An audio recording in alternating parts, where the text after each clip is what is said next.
अरे वा बाबा, दोन्हीही संघ एकदम फायनलच जिंकली पाहिजे दोघांनी. म्हणजे एकालाच फायनल जिंकायला लागते असं नाही, दोघांनी पण जिंकली पाहिजे असे माझे म्हणणं आहे. आणि कोणाला काही त्रास असेल तर वाड्यावर या. नक्कीच नक्की एकदा जोरदार टाळ्या दिनेश सरांसाठी. हेमंत माडा सर, नक्कीच आपलं आवडीचं गाणं पल्साचं बाण नक्कीच आमच्या प्रेक्षकांना ऐकव बाबा. तिन्ही रंगाची तीन सुडकी आणली तो ह्या बाजाराशी, अशी तिन्ही रंगाची तीन सुडकी आणली तो ह्या बाजाराशी. आहेस तू माझी लाडकी, तुला तारपा नाचायची हवुसक्याची, नयो तारप करी वाजवी बेसना तारप्याचे मुजिक व नाचाया ठेस. पल्साचा पान गाया बेसना तारप्याचे मुजिक व नाचाया ठेस. धन्यवाद. दोन्ही मांडवांचा मराठी आहे. ओके, टॉस आपण करूयात.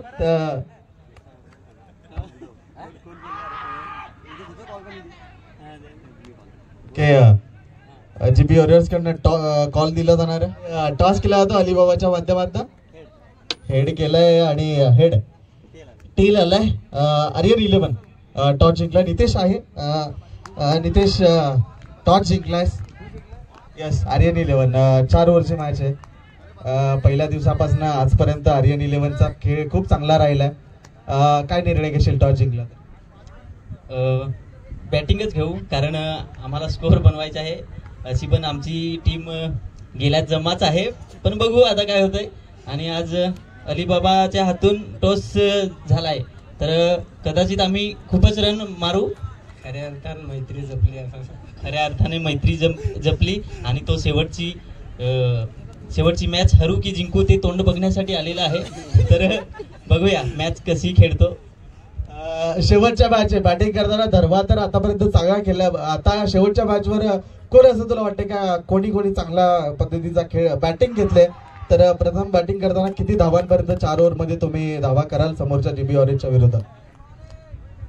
असा तर रन करण्याची म्हणजे अंदाज तर जास्तच आहे, पण काय माहिती होतील की नाही.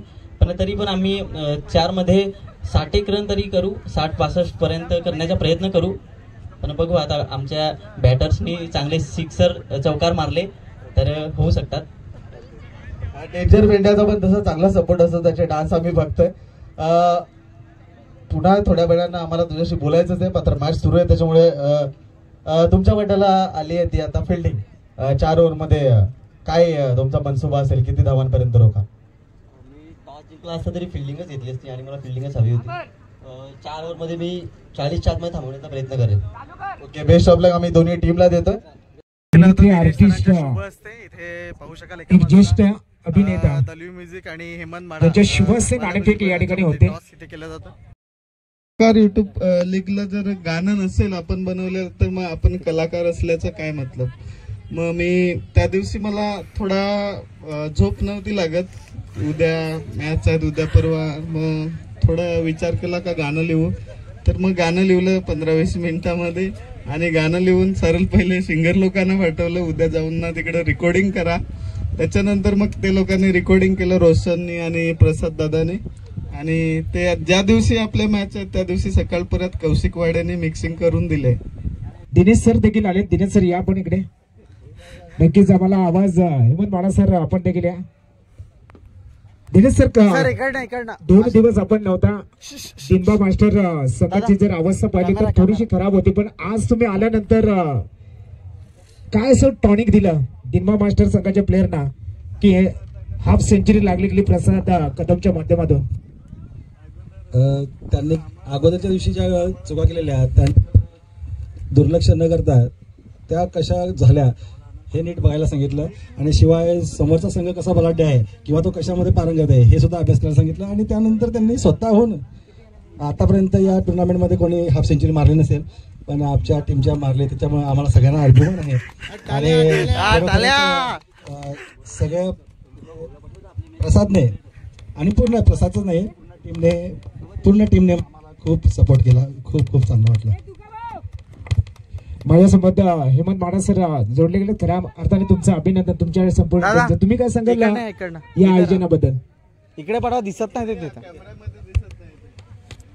सर्वप्रथम मी जी कमिटी आहे, विशाल काटेला झाला, अरविंद बेंडगा झाला, जयेंद्र धांगडा झाला आणि जी शिंदे झाले, यांच्याशी खरोखर म्हणजे यांचे नियोजन बघितलं तर खूप सुंदर. म्हणजे त्यांची मेहनत, ते गेले 15 दिवस झाले ते मेहनत करत होते. म्हणजे त्यांचं लक्ष हा त्यांच्याकडेच केंद्रित होतं की खरोखर आदिवासी प्रीमियर लीग जे कलाकार युट्यूब जे होणार आहे तर त्यांचं जे आज मी नियोजन बघितलं, मी आजच आलो इकडे, पण खरंच म्हणजे सुंदर. म्हणजे एखादं नियोजन करणं म्हणजे फार कठीण गोष्ट असते.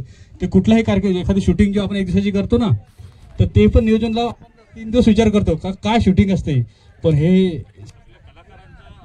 इकडे फिरा बघितलं आपण तर खरंच म्हणजे आज मोठी गोष्ट आहे जी मी कमिटींचा आज मी म्हणजे आभार मानतो की आज सगळं केल्याबद्दल. असं सगळ्या गोष्टी, बाकी अजून काय बोलू.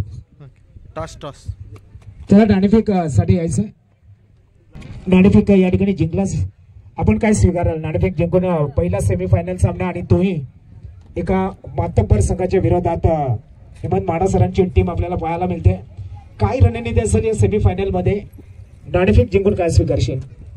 क्षेत्ररक्षण स्वीकारणार आहे. 40 ते 50 धावापर्यंत रोखण्याचा प्रयत्न करू. आज शेवटचा दिवस आपण पाहताय. खऱ्या अर्थाने हेमंत माडा सरांनी तब्बल 2 दिवसामध्ये आणि आजच्या दिवसामध्ये अशी कुठं नक्कीच चांगली सोय केली असेल. अशी कुठली सोय केली? त्यांची नाही, त्यांची वेगळी टीम आहे. ते समोरच्या टीमचे स्पॉन्सर आहेत. आमचे स्पॉन्सर तर अजूनपर्यंत आले नाही. ते बाहेर गेले, त्यांची एक्झाम होती ना, त्याच्यामुळे ते संध्याकाळी येणार आहेत. जरी विरुद्ध संघाचे स्पॉन्सर असले तरी त्यांच्याकडे सोय तुला नक्कीच मिळेल. आपण या ठिकाणी जाऊयात. बेस्ट ऑफ लक नक्कीच तुला प्रथम देतोय. नाणेफेक जर तू जिंकला असतास तर काय स्वीकारलं असतास? क्षेत्ररक्षण स्वीकारलं असतं. ओके, क्षेत्ररक्षण स्वीकारलं असतास. पण सध्या तरी बॅटिंग करताना किती धावापर्यंत मजल मारण्याचा प्रयत्न राहील? एक मोठी टोटल उभा करण्याचा प्रयत्न करू, कारण समोरची टीम पण खूप तगडी आहे आणि त्यांच्या विपक्षात खेळण्याकरिता मजा येईल. जिंकलात तर थेट मेगा फायनल मध्ये, ग्रँड फायनल मध्ये केला नाही. हरलात तर अजून एक संधी असेल फायनल मध्ये जाण्यासाठी. एकंदरीत मनामध्ये किती टार्गेट असेल की पर्यंत धावापर्यंत पोहोचायचं? 50-60 धावांचा टोटल आम्ही ठेवू. ओके, धन्यवाद. बेस्ट ऑफ लक. माझ्यासोबत ज्येष्ठ अभिनेते जोडले जातील आणि आपल्या या स्पर्धेच्या आयोजनाबद्दल अगदी आपल्या मराठी कलाकाराच्या भाषेमध्ये उभे त्यांच्या आवाजामध्ये निश्चितच आपण या ठिकाणी शुभेच्छा द्यायच्या. शुभेच्छा. आता मी माझा संघ तर बाहेर आहे. इतका आनंद इकडे समोर आहे. आनंदात मी शुभेच्छा देतो. सर इथे समोर या, आवाज ब्रेक होईल. शुभेच्छा देतोय मी दोन्ही संघांना, माडा बँड आणि प्रणित स्पोर्ट्स. जसं जसं पाणी पडत, पहिला पार्ट, सेकंड पार्ट आणि थर्ड पार्ट मध्ये काय करावं, तर मला निसर्गरम्यामध्ये एकच आठवलं की जेव्हा आम्ही लहान होतो ना, खरंच मी जेव्हा लहान होतो तर मी माझं घर असं डोंगराच्या खालती माझं घर. आणि मी जेव्हा सकाळी उठलो की मी सहज असं फिरत असतो आणि तेव्हा मला एखादं जेव्हा रिमझिम पाऊस पडताना कुठला पक्षी दिसला तर मी कधी अजून पक्षाची कुठली हत्या नाही केली किंवा काही नाही केली. पण त्या पक्षाचं मी आज निसर्गाचं रम्याचं मी एवढं मान्यवर आहे तर तेव्हा हे करतो. म्हणजे की मी निसर्ग मला खूप मानतो की तेव्हा ते मी गाणं जेव्हा केलं, म्हणजे जसं